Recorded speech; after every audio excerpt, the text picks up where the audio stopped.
예수 믿기 전에 제가 가지고 있었던 어떤 기질, 그리고 또 모나고 삐뚤어진 어떤 성격, 그런 것들이 예수 믿은 세월이 이렇게 오래됐는데도 불구하고 별로 달라진 것 같지 않아요.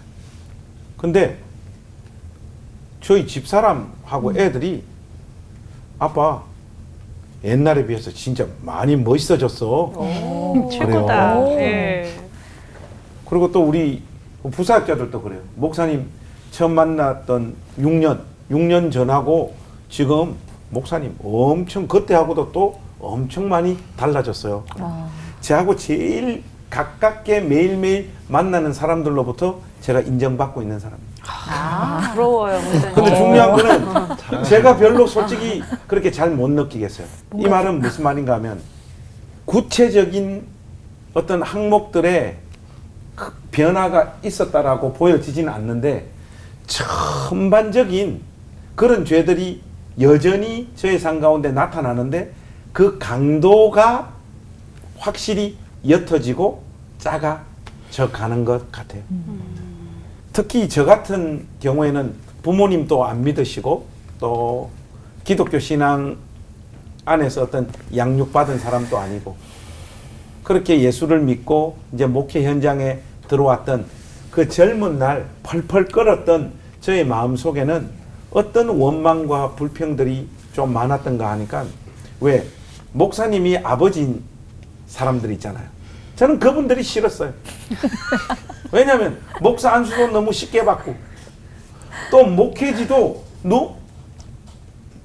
너무 안정되고 좋은 곳으로 쉽게 이렇게 가는 모습들이 그때 그 시절 저의 시각으로서는 솔직히 이해가 안 되더라고요. 그래서 정말로 거친 언어로 엄청나게 욕하고 비판을 많이 했더랬어요. 근데 지금 이제 그렇게 욕하고 비난하고 했던 거칠었던 저의 모습들이 어쨌든 목회를 하면서 지금 이 지점에 와서 그분들을 향한 저의 생각들이 어떻게 바뀌었는가 보니까 하나님이 그분들은 그런 환경에서 불러서 그 모양으로 그 자리에 세우셔서 저렇게 일하시는구나 그렇게 느껴지고 동의가 되어져요. 그래서 저에게는 목사님 친구들, 선배들, 후배들이 많습니다. 근데 저를 이렇게 빚어내는 데 있어서 그러면 가장 큰 역할을 한 게 뭔가를 생각해 보니까 특별한 어떤 신앙적인 체험이 아니었어요. 그냥 인간으로서 걸어가는 보편적인 삶의 경험, 그 시간 속에서 하나님께서는 저를 빚어가시고 일하셨어요. 애를 낳아보고 결혼을 해보고 그래서 여자한테 시달려보고 아이를 낳아서 키우면서 자식들로부터 받게 되어지는 그 고통과 아픔, 그 지극히 보편적인 인간의 삶의 경험, 그 시간을 통해서 하나님께서 사람들을 더 깊이 이해하고 깨닫게 하는 자리로 저를 이끄시고 계시구나 그렇게 느끼고 깨닫고 이 자리에서는 고백하고 있습니다. 아주 뭐 은혜가 네. 땡땡해요. 네. 저는 혈기도 9단이었어요. 어느 정도 혈기가 있었느냐 하면 중학교 3학년 때 태권도 도장에서 심사 보다가 혼자 3분 공격을 해서 상대방이 구석에 처박혀서 못 일어났어요. 그래서 그날 저녁으로 그 도장에서 파문당했어요. 그래서 이제 태권도는 접었고 그 다음에 고등학교 졸업하고 무술을 했어요. 그래서 무술을 했는데 뭐 그거는 막 중국 무술과 한국 무술을 섞어 놓은 거기 때문에 주먹이 들어오면 태권도식으로 이렇게 막는 게 아니라 딱 치고 들어 팍 찌르는 살수라고. 네, 뭐 그랬으니까 이게 상상이 안 되네요. 굉장히 제가 과격했어요. 그래서 하여간 신학대학원 들어가서 한 달 만에 자퇴원서 99장 모아서 데모 주동하고 제가 아주 유명한 투사였어요. 그랬는데 하여간 나보다 강한 목사님을 만나서 혈기도 9단 어른을 만나서 사람이 됐어요. 이제 담임할 때 강대상에다가 부드러운 혀는 뼈를 꺾느니라. 잠언 25장 15절 이렇게 딱 붙여놓고 혈기가 딱 일어날 때 그거 말씀 보는 거예요. 회의할 때 저기서 뭐라고 소리를 지르는 분이 있으면 저분은 헌금하고 저러는데 헌금 받아먹고 사는 나는 참을 의무가 있지. 참았어요. 그래서 난 혈기도 구단을 다 반납하고 단증이 사라진 줄 알았어요.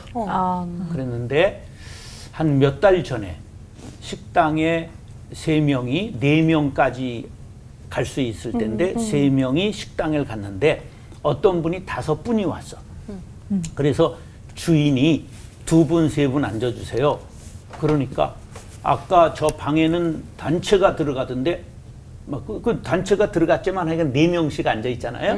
근데 문을 열고 사진을 찍는 거야.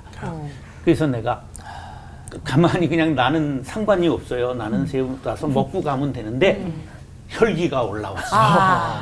이야, 어떻게 인간이 그렇게 쪼잔하게 저런 걸 막 이런 거예요. 내가. 그 나하고 싸움이 붙었어. 이제 내가 노인이고 하니까 사람들이 말려서 끝나고 그냥 그 사람 갔는데 아직도 내가 혈기도 단증 반납한 줄 알았더니 아직도 있구나. 아직도 있구나. 예, 뭐 내가 지금 사람을 때리고 그럴 정도로 뭐 이게 아니거든. 골다공증 벌써 20년 차고. 예, 내가 치면 부러지죠. 근데 그 안에 있는 혈기는 아직 남아있다. 사도 바울도 되고 나서는 계속 자기 고백이 나오잖아요. 자기가 가진 모든 것을 배설물로 여기고 버렸노라. 그 엄청난 지식을 갖고 있는 그 뭐 박사학위로 말하면 지금 3개쯤 가진 분이야. 근데 그분이 자기가 가졌던 모든 것을 완전히 예수로 인하여 전부 배설물과 같이 버렸다. 이렇게 말하는 것, 그렇게 그런 분도 점점 세월이 갈수록 자기 고백이요 죄인의 괴수까지 가는 거예요.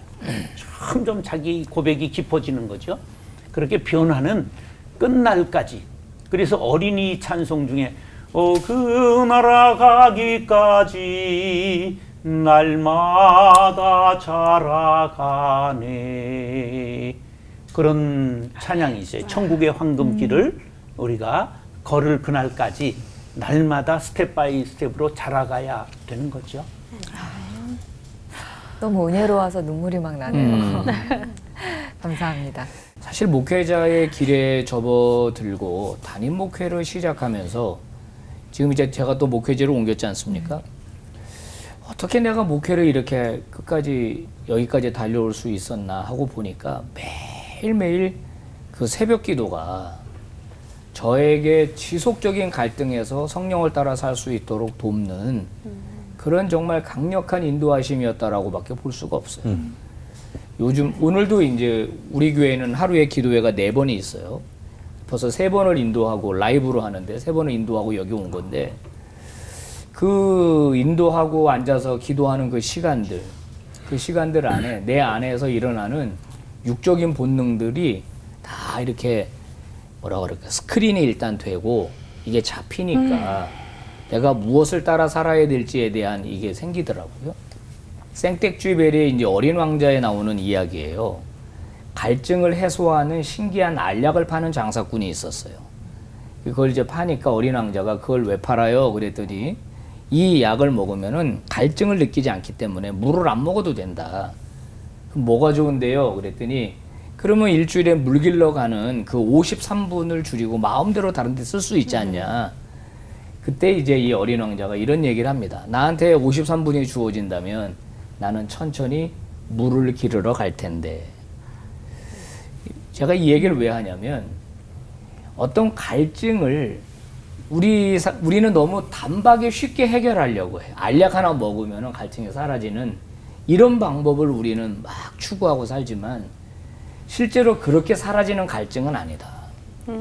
53분을 들여서 물을 길어와서 그 물을 먹어야지 갈증이 해소되는 것처럼 우리가 경건으로 나아가는 길이 단박에 무슨 뭐 신비한 방법이 있거나 어떤 이런 뭐 갑작스럽게 변화되는 이런 일은 일어나지 않는다. 점차적으로 매번 더 기도하고 더 말씀 따라 살고 성령 따라 살 때 성령님은 운전대로 돌아오신다. 할렐루야.